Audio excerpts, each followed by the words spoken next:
Olá, vamos começar agora a nossa segunda aula de Lavra de Minas a céu aberto. E nós estamos continuando aquele mesmo tema, que é as considerações geométricas. Para que serve essas considerações geométricas e como que a gente vai utilizar isso é muito importante. Lembrando na última aula que a gente viu o que é talude, o que é bancada, pé, crista, bancada de segurança, bancada de transporte, isso tudo a gente viu na aula passada. A gente vai começar a pegar aquilo ali que a gente viu e nós vamos começar a fazer um pouco de contas mais elaboradas em cima daquilo. Lembra que a nossa conversa inicial foi: eu tenho aqui um talude, qual que é a inclinação que ele dá conta? Tudo isso é respondido pela geomecânica e tudo mais, mas ele tem do outro lado. Peraí, qual que é o ângulo que eu consigo fazer com a necessidade de transporte que eu tenho, com a necessidade de desmonte que eu tenho, o que essa cava dá conta de fazer? Isso aí já é a segunda parte que a gente está respondendo hoje. Então, beleza. Esse desenho que está aqui de lado, o que eu tenho aqui? Talude, bancada, talude, bancada, talude, bancada, talude. Todos os tamanhos são iguais. Isso aqui é um corte, uma seção dessa parte aqui, desse conjunto de taludes e bancadas. Lembrando, lá atrás, que a gente viu que isso aqui é um pé, uma crista, pé, crista, pé, crista, pé, crista. Considerando que aqui embaixo é fundo de cava, aqui em cima é a minha topografia. Considerando essas duas coisinhas ali, eu posso te fazer uma pergunta. É fácil para você entender que esse ângulozinho desse triângulo aqui, que compõe esse talude aqui, esse ângulo é o ângulo do meu talude. Só que eu posso te fazer uma outra pergunta. Eu quero saber o ângulo da cava. É diferente. O talude é entre um pé e uma crista consecutivo. Agora, da cava, o ângulo geral dela é entre o primeiro pé daqui de baixo até a última crista lá de cima. Quando eu faço isso, marco esses dois, eu consigo traçar. Essa voltou. Essa reta pontilhada que está aqui. Essa minha reta pontilhada está marcando o ângulo entre o meu primeiro pé e minha última crista. Eu consigo ver que eu tenho a formação de um triângulo retângulo aqui do mesmo jeito. Olhando para esse triângulo retângulo, eu também consigo descobrir a inclinação dessa reta. Essa reta é o que o ângulo geral da cava é. Tanto que está marcando aqui, ângulo geral pé, crista. Então, é esse ângulo entre o primeiro pezinho lá de baixo e a última crista lá de cima. Mas quando eu estava fazendo só do talude, era muito fácil, porque eu tinha aqui a altura de bancada, nesse ladozinho aqui, e essa largura aqui de bancada eu também conseguia, por triângulo, retângulo, tangente, o arco tangente desses dois comprimentos, eu conseguia determinar. O ângulo geral é a mesma coisa. Eu vou ter só um pouquinho mais de trabalho, porque em vez de eu ter uma altura pronta, eu vou ter que somar todos esses segmentos aqui que eu tenho, que me compõem a altura total. Vou ter que somar aqui embaixo todos esses segmentos que compõem a minha largura total. Tirando isso, é a mesma coisa. E vamos esmiuçar o que a gente teve aqui. Começando aqui na altura total, se eu seguir essa linha pontilhada aqui, concorda comigo que esse espaço aqui é a altura dessa primeira bancada que eu tenho aqui, desse primeiro talude. Esse segundo aqui é a altura desse segundo talude. Esse terceiro é a altura do terceiro talude. O quarto é a altura do quarto talude. Morreu. Todos os taludes têm o mesmo tamanho. Nesse meu caso, pega a altura do talude, da bancada, coloca ela ali. Pronto. Agora, aqui embaixo, para mim fazer as larguras, eu vou ter um pouquinho mais de trabalho. Por quê? Vai ser sempre a soma desse espaço aqui, do triângulozinho, o cateto inferior, do meu talude, mais a largura de bancada. Para simplificar, vamos dar uma contada. Eu tenho uma largura de bancada, 2, 3. Tenho 1, 2, 3, 4 catetozinhos do meu triângulo. Isso vai fazer diferença para a gente daqui a pouco. Por enquanto a gente está só somando. Esse 3 e esse 4 ali vai pegar a gente. Mas vamos segurar. Então, por enquanto aqui, eu tenho como que eu vou fazer o cálculo do meu ângulo geral. Problema nenhum. Tudo que a gente deduziu, que a gente escreveu ali, eu vou reproduzir agora, só que colocando conta. Mas não mudou nada. Nada. Tenho que o meu ângulo geral, que é esse Bzinho aqui, tá aqui o betazinho aqui, é o arco tangente de menos 1, tangente elevado a menos 1, da razão entre a altura total e comprimento total. Mesma coisa que a gente conversou e foi marcando. A altura total está aqui. A gente conversou ali atrás que a altura total é 1, 2, 3, 4 vezes a altura de bancada. Morto. O comprimento total que está aqui embaixo também vai ser 1, 2, 3 vezes largura de bancada. Fácil também. Eu tenho esses catetinhos aqui. 1, 2, 3, 4. 4 catetinhos. Então, eu posso dizer que para mim ter o meu ângulo geral, eu dependo do somatório dos comprimentos de altura e os comprimentos de largura, o somatório desses dois. Aí sim eu tenho. Nessa minha equação aqui, altura de bancada é dada, largura de bancada é dado, esse Dzinho, que é esse cateto, não é dado normalmente. É difícil de achar? Não, gente. É fácil. A partir do momento que eu sei que isso aqui é um triângulo retângulo, eu já estou te informando que a altura de bancada que esse AB aqui é dado comumente. Cara, ângulo de face ou ângulo do talude também é dado.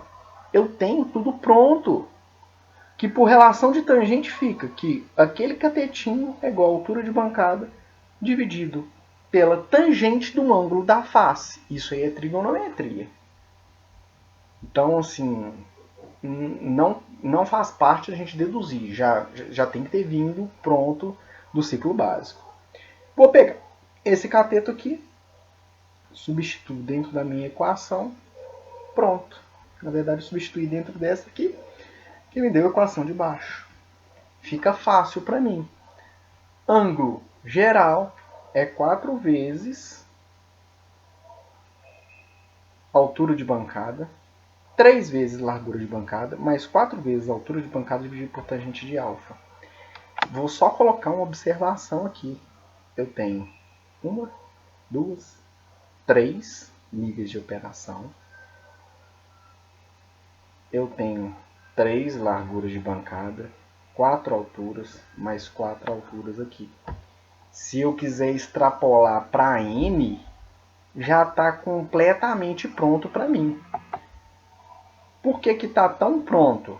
Eu posso substituir o 4 por N mais 1, posso substituir o 3 por N e o 4 lá de novo por N mais 1. Está generalizado para todos os casos. Eu tenho 20 bancadas, eu quero saber? Fácil. Tá morto. Então tá. Vamos sair desse sistema aqui, que eu calculei de pé e crista. Vou para um outro sistema, que eu chamei aqui de crista, crista. Mas, pessoal, qual que é o jeito certo de calcular ângulo geral? É com pé, crista ou crista, crista? O jeito certo mesmo é pé, crista. Bom, então para que você vai calcular de outro jeito? Calma, que vou te explicar por quê. Na verdade, eu já estou pensando, quando você estiver trabalhando, você usou o seu software, deu algum tipo de erro, por que deu esse erro? Por que não ficou aderente? A gente já vai responder isso também. Mas vamos segurar aqui. Todos os conceitos são absolutamente os mesmos. Para calcular ângulo geral, já que é crista, crista, vou pegar a primeira crista daqui de baixo, ligar com a última crista de lá de cima. Pronto. Problema algum. Ah, forma um triângulo do mesmo jeito? Sim, forma um triângulo do mesmo jeito. Está o triângulo pronto aqui. Com esse meu triângulo pronto, então vai ser do mesmo jeito. O arco tangente da altura total pelo comprimento total, mesma coisa, sem tirar nem pôr. Sem tirar nem pôr. Então tá, eu vou substituir. Contei 1, 2, 3 alturas de bancada. 1, 2, 3 catetinhos. Mais 1, 2, 3 larguras de bancada. Uai, pessoal, a fórmula ficou diferente. Se eu quiser generalizar, eu tenho em cima 3, 3, 3. Substituo por uma variável n, eu corto tudo. Mais do que pronto. Por que mais do que pronto? Eu vou pegar e vou cortar isso, isso e isso. Eu acabei de deduzir que quando eu calculo o ângulo geral, crista, crista, é independente do número de bancadas.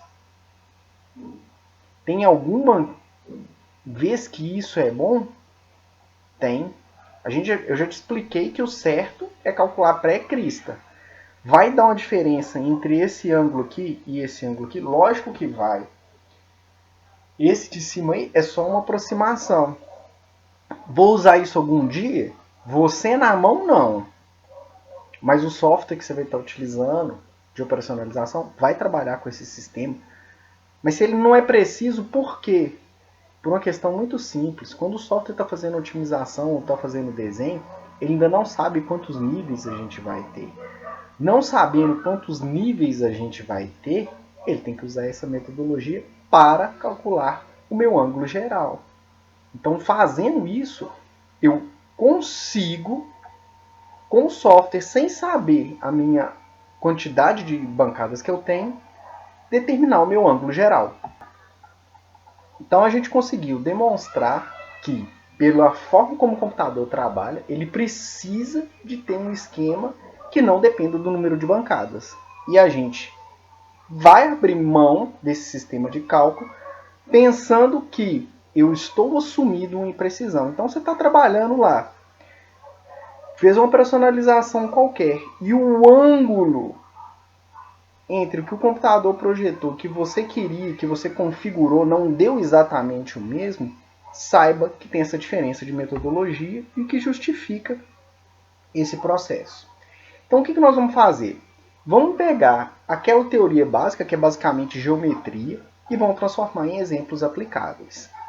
Antes da gente começar a detalhar o que a gente está fazendo nesse primeiro exemplo, eu queria que vocês dessem uma olhada aqui. Isso aqui é uma vista superior, então eu estou olhando de cima uma cava. Cada uma dessas linhas aqui representa uma estrutura. Na vista de perfil que eu fiz o corte, que é essa aqui, fica extremamente fácil, muito fácil, eu identificar o que é um pé, o que é uma crista. Por quê? Eu venho no primeiro aqui, pé, crista, pé, crista. Mas quando a gente olha para esse desenho aqui da vista de topo, esse aqui, pode ser que as coisas não fiquem mais tão claras. O que eu vou ter que fazer? Olhar aqui, ó. Isso aqui é um pezinho, esse primeiro. Essa linha aqui, uma crista. Um outro pé, uma outra crista. Então, vendo de topo, a coisa já complica um pouquinho mais. justamente para abrir essa visão espacial que muitas universidades têm a disciplina de geometria descritiva, para que a gente consiga ver a ideia do que está entrando para dentro do plano que a gente está olhando. Então tá, considerando que essa vista de topo aqui, eu tiro uma seção lateral aqui, essa seção lateral é representada por isso aqui. Então tá. A pergunta que eu tenho nesse exercício é, considerando que eu te dei altura de bancada, largura de bancada e inclinação de face, qual que é o ângulo geral que eu tenho, considerando o sistema de cálculo pé-crista?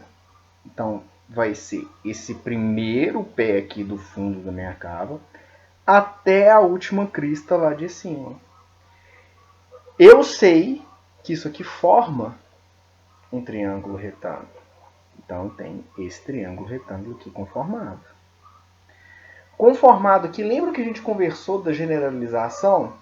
Considerando que são 1, 2, 3, 4 níveis. Aqui é n número de níveis mais 1.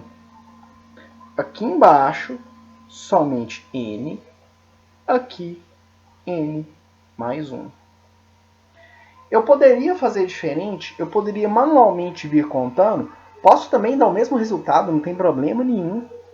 Então eu vou contar aqui o número de alturas de bancada que eu tenho. Então eu tenho uma altura de bancada, 2, 3, 4, 5 alturas de bancada.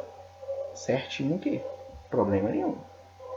Ah, eu quero saber quantos catetos daquele triângulozinho eu tenho. Beleza. 1, 2, 3, 4, 5. 5 catetinhos aqui. Quantas larguras eu tenho? 1, 2, 3, 4. 4 larguras de bancadas aqui. Lembra que aquele catetinho, o D, vai ser a minha altura de bancada dividido pela face de 75. Quanto que é a altura de bancada? 15. Já foi dado, é dado do exercício. Então tá pronto o D. A mesma forma como eu tenho esse Dzinho pronto aqui para me substituir a altura de bancada aqui em cima, o 15.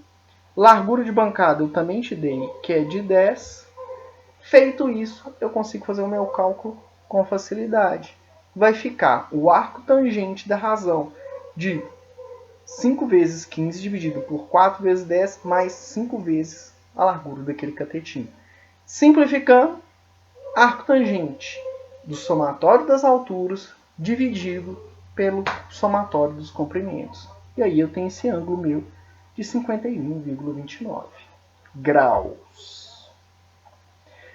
Só que aquela cava anterior não é operacional. Por que ela não é operacional? Olha esse desenho de topo aqui. Tem como o equipamento sair do fundo e chegar aqui na superfície? Impossível. Para que isso aconteça, eu vou ter que vir adicionar uma rampa. Eu pago um preço por adicionar uma rampa? Pago. Essa rampa, quando eu coloco aqui, eu consigo tirar e estimar o custo dela de um jeito muito simples. Observa aqui. Eu tenho essa região onde é que eu coloquei essa linha azul aqui. Eu vou diametralmente oposto, pegar no outro lado da cava, fazer uma linha tracejada. Se você vir só com a mão mesmo, estimar o tamanho que eu tenho de comprimento aqui horizontal, com o que eu tenho de comprimento horizontal aqui, esse de cima é maior. Considerando que eu estou saindo do mesmo fundo de cava e chegando na mesma superfície, eu vou ter, logicamente, um ângulo que vai estar mais em pé e um ângulo que vai estar mais deitado. É lógico que o triângulo que tiver uma base maior vai estar, com certeza, com inclinação maior, mais deitado. Então, adicionar estruturas como a largura de bancada provoca, sim, tranquilamente uma diminuição do meu ângulo geral. Vai ser exatamente isso que eu vou ver com esse exemplo nosso aqui. Então, esse exemplo nosso aqui, eu estou te falando que eu estou te dando as mesmas alturas de bancada e largura de bancada, o mesmo ângulo de face de 75 graus. É a mesma coisa. Só que com uma diferença. Eu adicionei essa pista de rolagem aqui de 25 metros. Ah, dá para mim pegar aquela fórmula generalizada que eu tinha? Infelizmente agora não dá mais. Eu vou ter que pensar em como está o somatório da minha altura, pensar em como está o somatório dos meus comprimentos horizontais. Então vamos devagar aqui. Pegando esse perfil que eu tracei, eu vou, nesse momento, pegar o somatório de todas as minhas alturas.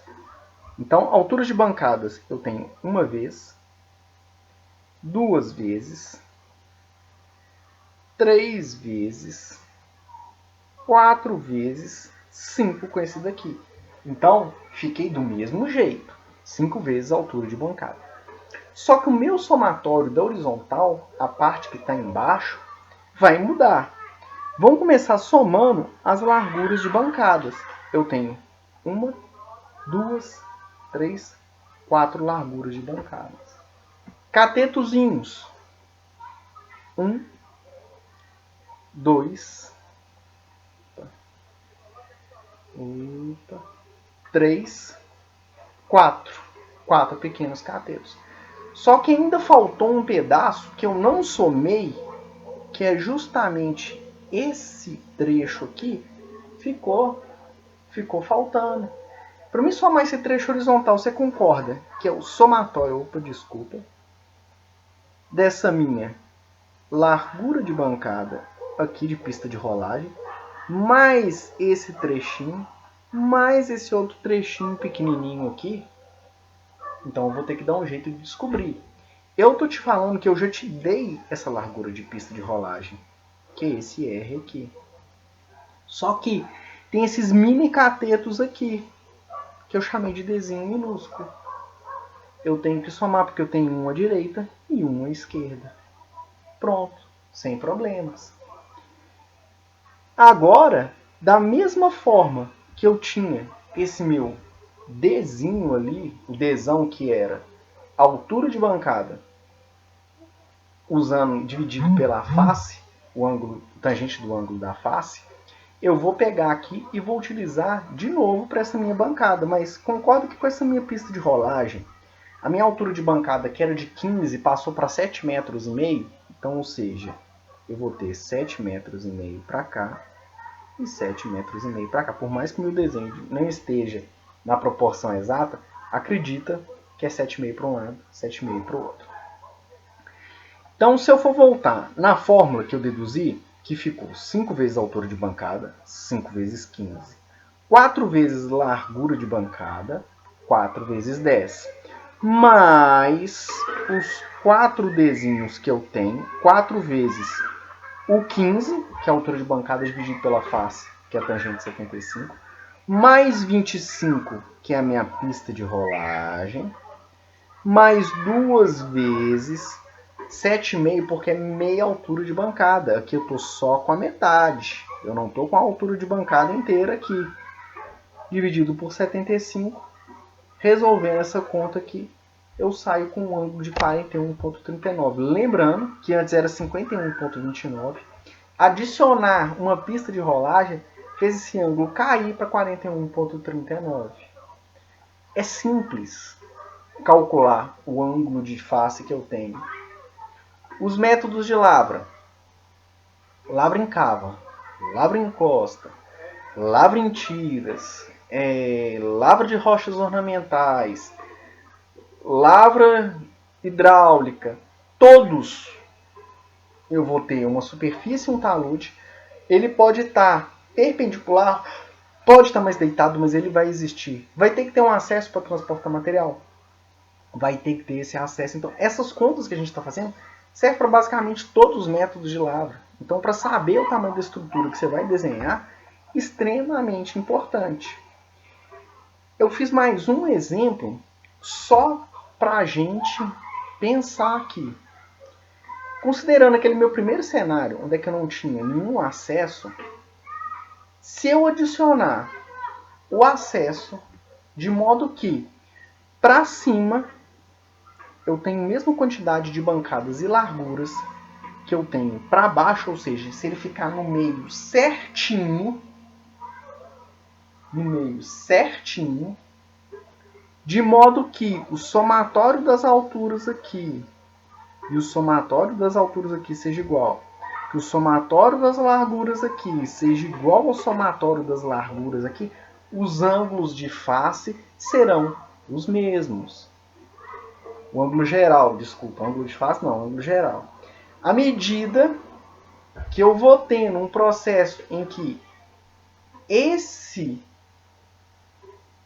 essa pista de rolagem aqui vai subindo de nível, eu vou tendo diferença entre os ângulos gerais da parte de cima superior e da parte de baixo inferior. Então, quando eu estou no meio geométrico certinho, de modo que eu tenho somatórios iguais aqui, eu tenho o mesmo ângulo, tanto para cima quanto para baixo, que ficou 51,29. É como se eu estivesse cortando isso aqui. Esse ângulo aqui ficou coincidente com aquele meu ângulo geral sem acesso nenhum. Só para chamar atenção em cima disso aqui. Fiz um outro exemplo aqui para que, em vez de só pista de rolagem, se eu tivesse adicionado outro tipo de estrutura, mas pode ser. Então é justamente isso que esse exemplo vai vir dessa reforçada, em que não importa se eu estiver adicionando pista de rolagem ou praça de trabalho, que são as duas estruturas que a gente pode estar trabalhando aqui. Então, assim, se eu tiver uma bancada que é de trabalho ou uma bancada que é de transporte, o sistema de conta não vai mudar. Vai ser o mesmo, porque o que importa é somar na horizontal e somar na vertical. Fez isso aí, acabou. Esse exemplo aqui é simplesmente de eu estar adicionando uma praça de serviço aqui. No outro exemplo eu adicionei uma pista de rolagem. É a mesma coisa. Receita de bolo. Eu vou vir aqui com o somatório de todos os horizontais. 5 vezes a altura de bancada. Somar as 3 larguras de bancada que eu tenho. 1, 2, 3. Então, ou seja, o que está, esse pedacinho está somado, esse pedacinho está somado, esse pedacinho está somado. Está faltando esse cateto aqui. Esse cateto aparece 1, 2, 3, 4, 5 vezes. Então são 5 vezes esse D mais a minha praça de serviço aqui. Então, esse valor de 30. Te dei altura de bancada, te dei largura, te dei ângulo de face, acabou da mesma forma, tudo pronto. Somatório aqui, use a fórmula 43,11 graus. Tranquilo, tranquilo aqui em cima. Então a gente já viu a questão do impacto que um acesso tem na cava. A gente vai fazer junto um exercício de Excel. Eu vou passar o Excel pré-preenchido para vocês, para a gente dar um jeito de entender melhor como que funciona esse processo de construir o impacto. A gente vai construir gráfico e vai fazer juntos. Então, assim, fica tranquilos que a gente vai ver isso de uma forma bem prática no trabalho de Excel que a gente vai fazer juntos. E vai ser para entregar também. A gente faz uma parte juntos, outro vai ser para entregar. Então, beleza. Trabalhando aqui, vou pegar um outro conceito. Já que a gente estava mexendo com a rampa, a gente estava pegando só a seção dela, é importante a gente adaptar com um vocabulário que é de inclinação de rampa. E a gente, na inclinação de rampa, a gente não trabalha com graus igual a gente trabalha com esse valor, essa unidade de medida, em ângulo de talude. Por quê? No ângulo de talude, normalmente eu vou ter um inclinômetro ou outro tipo de material que eu consiga medir essa inclinação. E se torna operacional, fácil de fazer na prática, mas quando eu estou trabalhando com inclinação de rampa, como eu quero internalizar um outro tipo de informação, a gente vai mudar o jeito de calcular e o jeito de conversar. Então, a conversa vai mudar. Por quê? Ninguém vai te perguntar quantos graus de inclinação tem essa rampa. Eu até desenhei uma rampinha aqui, onde é que ela vence 15 metros, e para vencer esses 15 metros você tem que andar na horizontal 150 metros. Então toda rampa responde a isso. Para mim vencer um valor vertical, qual que é o valor que eu tenho que andar na horizontal? A pergunta, no fundo, passa por isso. Para a gente responder isso, a gente não vai responder em graus. A gente vai responder no outro método, que a gente vai perguntar qual que é o grade, qual que é a inclinação daquela rampa. E esse grade, da mesma forma que está escrito aqui, ó, I de inclinação, e percentual na frente, ele é baseado em percentual. O que ele vai responder? Na minha fórmula aqui, está distância vertical dividido por distância horizontal. Então eu peguei, no meu exemplo aqui, os 15 metros, dividi por 150 metros. O que quer dizer, na prática, a divisão desses dois valores? 15 dividido por 150, vou colocar uma razão aqui, vai ficar 1 dividido por 10. 1 dividido por 10 significa que a cada 10 metros que eu andar no horizontal, eu vou subir 1 metro para cima. Eu posso mudar a pergunta também. Para mim subir 1 metro para cima, quantos metros eu necessito de andar no horizontal? 10. Isso fica muito fácil. Então, por exemplo, eu tenho uma rampa, eu falo assim, ó, a rampa que a gente está trabalhando tem inclinação de 10%. Então você já sabe instintivamente, porque se você tem uma bancada de 10, você vai ter que construir e vai ter que deixar um espaço de 100 metros para alguém andar na horizontal. É muito fácil de trabalhar na medida prática. Você vira e fala assim, ó, eu não tenho 100 metros aqui disponível, eu não consigo construir uma rampa. Pronto, fácil demais para o camarada que está ali operando. Então, essa razão aqui que eu coloquei 1 dividido por 10 multiplicado por 100, porque é percentual aqui, me dá uma inclinação de 10%. Que é justamente isso que a gente conversou, no significado prático dessa inclinação de 10% aqui. Eu posso mudar o jeito que eu vou nomear essas informações? Posso. Em vez de chamar de distância vertical, eu vou falar assim, qual que é o nível que eu quero vencer. Sabendo qual que é o nível que eu quero vencer, eu vou reorganizar essas variáveis de modo que o meu distância horizontal fique isolado, eu tenha nível de um lado e tenha inclinação de outro. Só para a gente pegar um outro gatilho de pensamento. Qual que é o gatilho de pensamento que eu quero aqui que vocês tenham? Distância horizontal é inversamente proporcional à minha inclinação. Quanto menor for a minha inclinação, mais deitada for a minha rampa, mais metros na horizontal eu preciso ter disponível para mim vencer aquele grade. Agora, pode parecer que não tem efeito nenhum, mas na hora que você está operacionalizando, fazendo desenho de cavo, isso aí já muda completamente. Fala assim, poxa vida, eu tenho espaço muito pequeno aqui. Se o meu espaço pequeno de horizontal, eu teria que, o meu caminhão teria que dar conta de vencer uma inclinação muito maior para que eu pudesse conseguir construir uma rampa nesse lugar. O meu caminhão consegue vencer essa rampa? Isso aí é uma pergunta que a gente vai responder daqui a 2 aulas. Então, a gente tendo isso em mente, vai aliviar e a gente vai ter um controle que, olha, o meu caminhão dá conta de fazer esse acesso que eu coloquei aqui. A minha retroescavadeira, a gente vai ver isso também, dá conta de trabalhar nesse acesso. Não adianta a gente ter método de lavra sem colocar o equipamento grudado nele, fazendo direitinho o que ele tem que fazer. A disciplina de método de lavra, nossa, vai partir por um primeiro momento que a gente vai ver todas as estruturas e os porquês. Depois a gente vai partir em cima de cada um dos métodos, já sabendo quais são os limites de cada uma das estruturas de acesso, de bancada, de praça de trabalho que eles necessitam de ter para funcionar. Então, beleza, foi isso que a gente viu aqui nessa questão da inclinação na horizontal. E eu coloquei esse desenhozinho aqui justamente para exemplificar. Se eu estou com uma inclinação de 10% e aqui eu não tenho uma largura de 100 metros aqui, concorda comigo que eu não vou ter um espaço suficiente para fazer uma rampa até no próximo nível.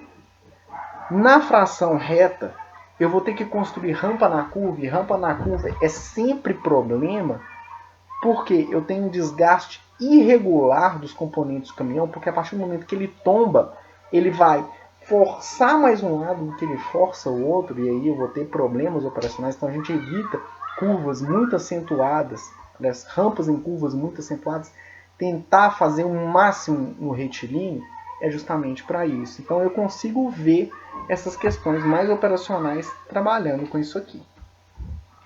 Então tá, eu já sei o que é uma rampa, já sei o que é uma berma, o que é um talude, o que é pé, o que é crista. E aí a gente vai começar a trabalhar agora nos sistemas de avanço.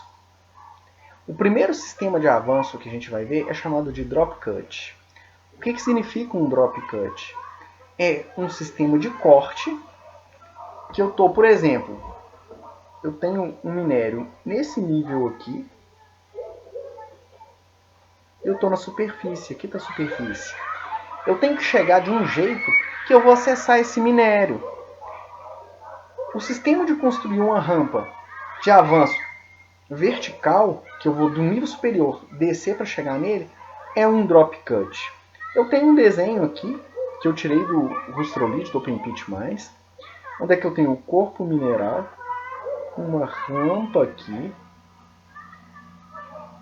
acessando esse meu corpo mineral. E a pergunta que eu necessito é o seguinte, que está até escrito aqui no enunciado: determine qual a distância que o corpo de minério deve ser iniciada a escavação da rampa para que o ataque pelo método de drop cut, que é esse corte lateral, com rampa horizontal realizado sobre o estéreo, considerando que ele deve respeitar o grade de 8%. A qual distância, qual que é o valor disso aqui, que eu devo começar a escavar para começar a descer 8% e chegar na cara do minério, chegar a encarar ele de frente. Isso é muito fácil. Por quê? Eu estou querendo saber qual que é o valor dessa distância aqui horizontal. Eu estou te falando que eu vou te dar essa distância vertical aqui.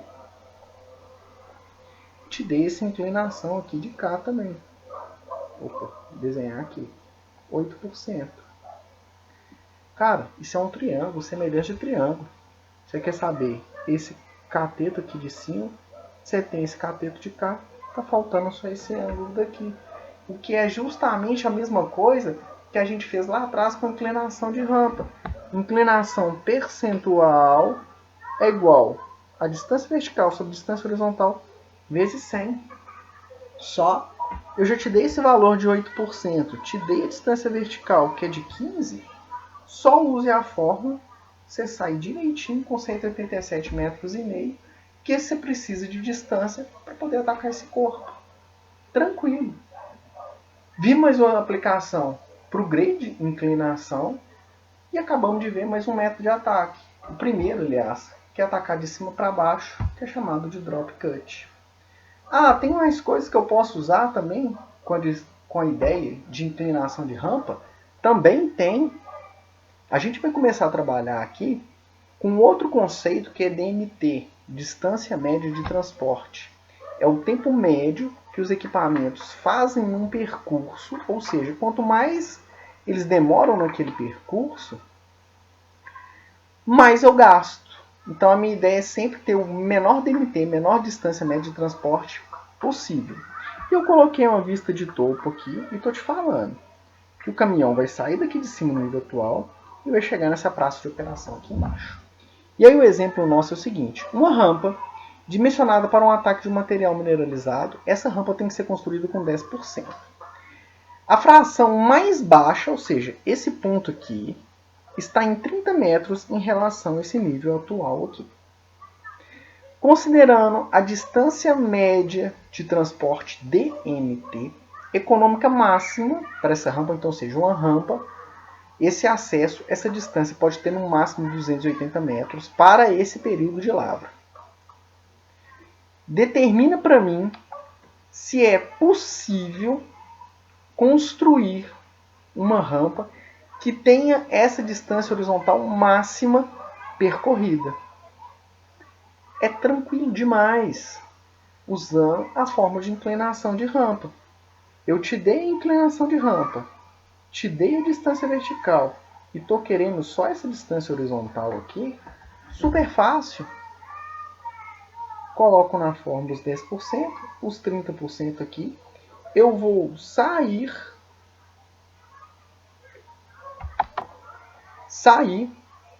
com os meus 300 metros aqui de distância horizontal. Considerando que foi informado para você que no máximo era 280, então a resposta é óbvia. Não dá para construir essa rampa desse jeito, porque respeitando a economicidade que foi determinada para aquele período de 280 metros, essa rampa está com distância horizontal de 300, não pode ser construída aqui desse jeito. Tranquilo, tranquilo, tranquilo. Tá, você falou do caminhão sobre a inclinação máxima que ele pode ter. Só que agora eu tenho outra pergunta. Qual é a largura de pista que eu posso ter para trabalhar com equipamento específico? Eu vou colocar esse desenhozinho aqui porque ele dá uma exemplificada muito boa. Ele coloca uma pista aqui. Nós vamos olhar primeiro só para essa primeira pista. Por norma, por padrão, se assume o seguinte. Eu vou pegar, para saber a minha largura de pista, eu olho para o meu caminhão, considerando que ele está com a largura de 4 metros aqui, eu vou colocar mais 50% da largura dele à minha esquerda. À minha direita, eu vou colocar uma distância de mais meio metro,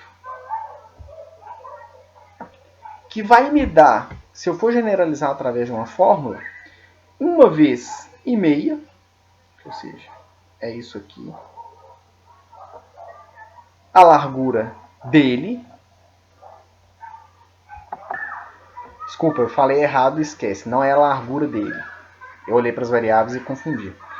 É a quantidade de pistas. Então ficou aqui 2 para esse lado, mais 2 para esse lado. Então, tanto a direita quanto a esquerda tem 50% da largura desse veículo.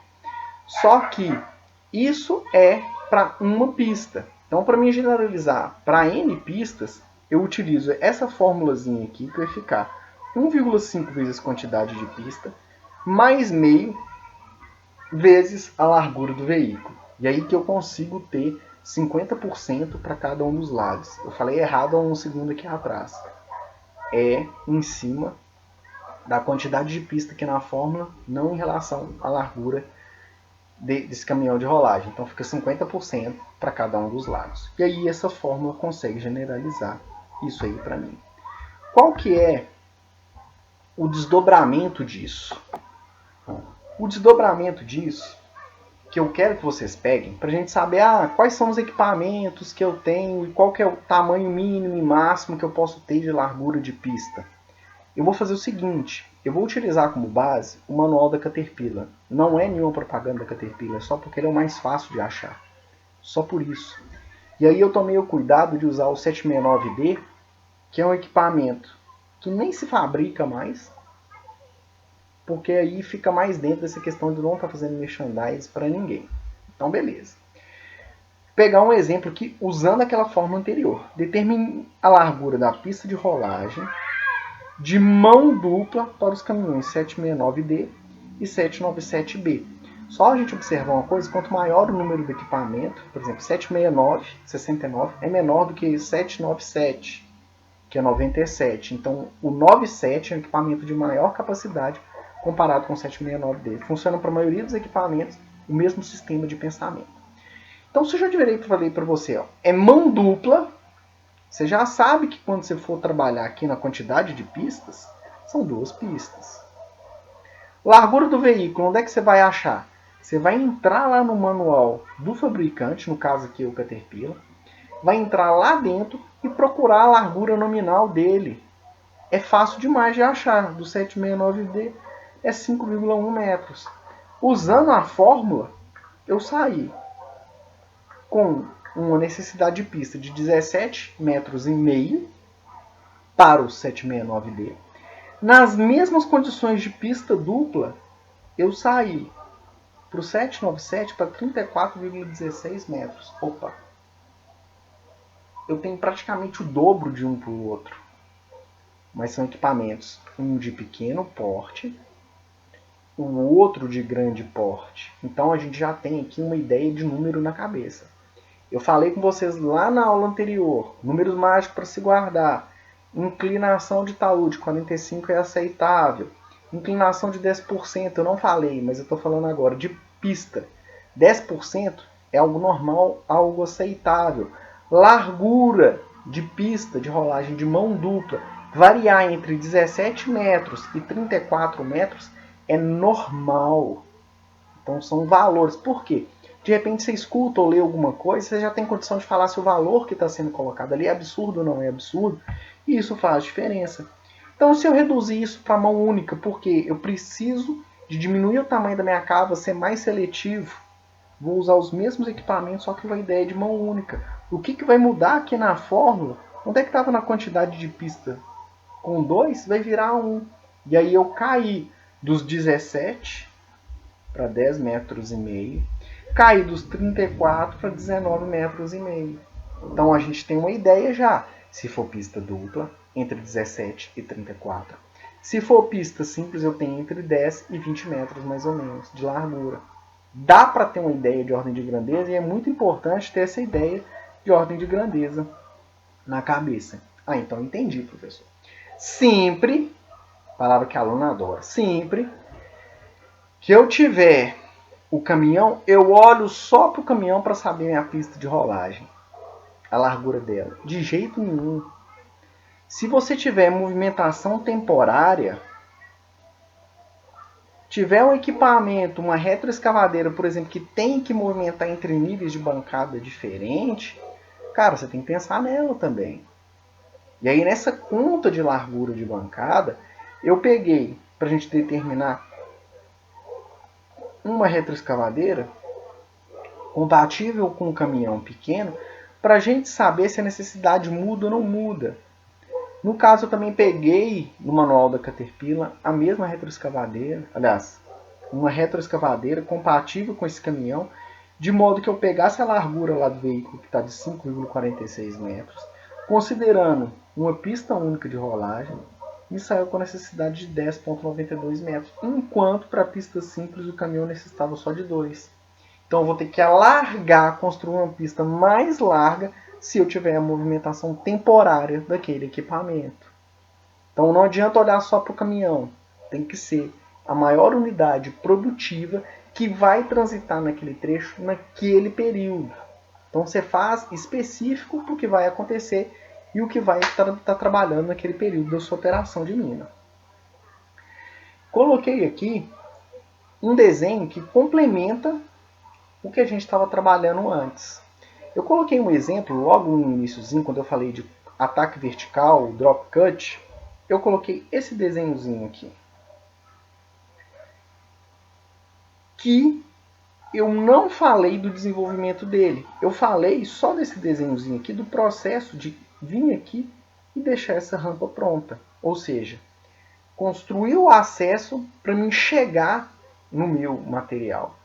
Quando eu cheguei no meu material, se eu estiver considerando que o meu corpo mineral é essa bolacha que está aqui, esse processo redondo, eu vou fazer esse sistema de avanço em leque aqui, em cima do meu minério, e aí esse desenho está esquartejando.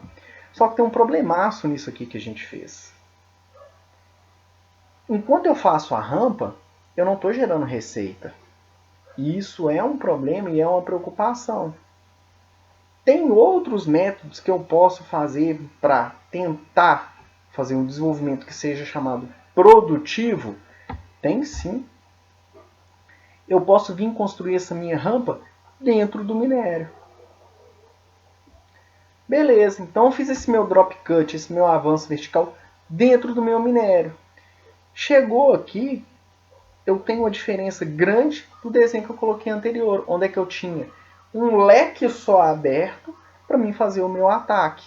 aqui eu vou ter a necessidade de colocar 2 leques diferentes para mim fazer meu avanço. Então quer dizer que esse, como eu estou fazendo desenvolvimento produtivo, ou seja, enquanto eu estou escavando, estou fazendo um acesso ao minério, eu estou tendo coisa para vender, é o melhor dos mundos. Só que não. Guarda isso na sua cabeça. Rampa sempre é liberdade e prisão. Sempre. Por quê?